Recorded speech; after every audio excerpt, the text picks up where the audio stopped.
Hi and welcome to the Resources Roadhouse. I'm Wally Graham and today I'm joined by Damon Dormer, Managing Director of Golden Mile Resources. Damon, welcome back to the Roadhouse. It's good to see you. Yep, great to see you too, Wally. All right. Before we get into the nitty-gritty of you've just released an announcement for your Quicksilver project, a new flow sheet there. Before we get into that, can you just give us a bit of an update or a recap, should I say, of what the Quicksilver project actually is? So thanks, Wally. The Quicksilver project, just to refresh everyone's memory, is a 26 million tonne nickel oxide deposit down near Lake Grace. We have a nickel grade of about 0.64% nickel and 0.04% cobalt.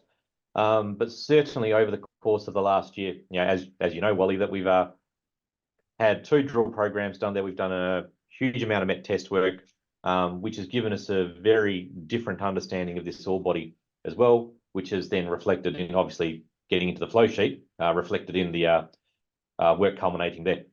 All right. So the ore body, what is the work demonstrated about the ore body that's sort of been the impetus behind this flow sheet?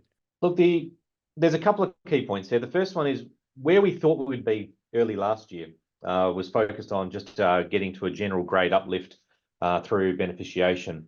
What we've seen is the ability to break out from this flow sheet into 4 nickel products that we can treat separately. They can have different pricings within the market. We've also learned the significance of the mica and chlorite within this ore body for it, containing the really high grade nickel that we've seen throughout the course of the test work.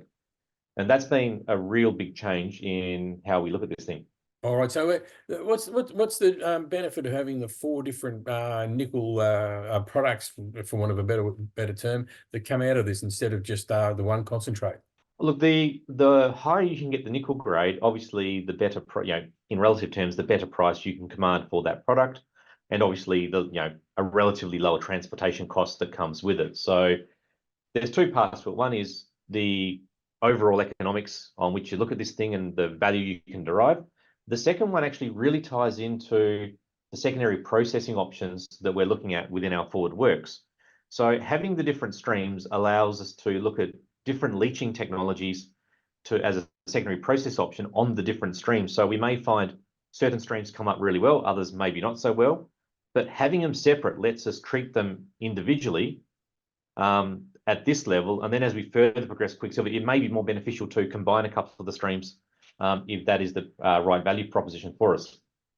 So the announcement the other day of the flow sheet, and what is it going to achieve? Okay, so what it gives us is it allows us to separate our high-grade mica concentrate, which is running up. We saw grades in the test work up to touching on the mica up to 5% nickel, and we're seeing an overall average grade around the 2.5% mark there. It allows us. We've got that magnetite product, if you remember, which is a nice, clean, 54% iron, nickel, chromium concentrate, but importantly, very low silica, and that's tested up to be cleaned really well. We've also got a fine grain nickel, which is our lower grade component, which we'd be certainly wanting to do some secondary processing on to beef that up. And then we've got a cobalt. What we identified a bit earlier in the year was this cobalt band within the ore body and through the test work. And we're getting a nice nickel cobalt manganese product, which has a really good nickel to cobalt ratio, and I'll just highlight that because it's got a very big benefit into the products for the battery industries around as an intermediate product for the PCAM market. What does that mean for the project in general? Does it mean that you can advance it quicker, or is it still quite a lot of work to do there? Look, what we're doing to go forward with this, now that we've got the flow sheet and everything else with it, we need to rebuild our economic models for our internal ones. And then we run through a whole, for want of a better term, we stress test it. We flex all the parameters, both technical and financial, to look at where the best bang for buck lies in prioritizing the test works going forward. So we'll conduct that work. We'll form the hit list of programs that we want to progress, and then just work through those steady state as we go.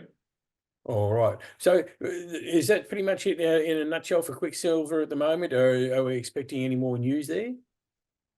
Oh, look, after we do the economic assessment, we'll start some, I reckon we'll be starting some more test work programs with Quicksilver that will tick along. We're still just holding off the drilling programs for now, as we derive the value, as we conduct these assessments. And then we'll look at where to from Quicksilver for that, in cognizance of the market. The nickel market has certainly picked up in recent times, but we're certainly cognizant of the market there as well. Look, that sounds like some pretty exciting stuff for Quicksilver like that, especially, it's been, a project I know that you've really wanted to advance and to move along. So it's good to see that things are happening there. As always, make sure you keep in touch, and we'll make sure we can keep the news flowing out from Golden Mile Resources. Oh, look forward to chatting soon, Wally.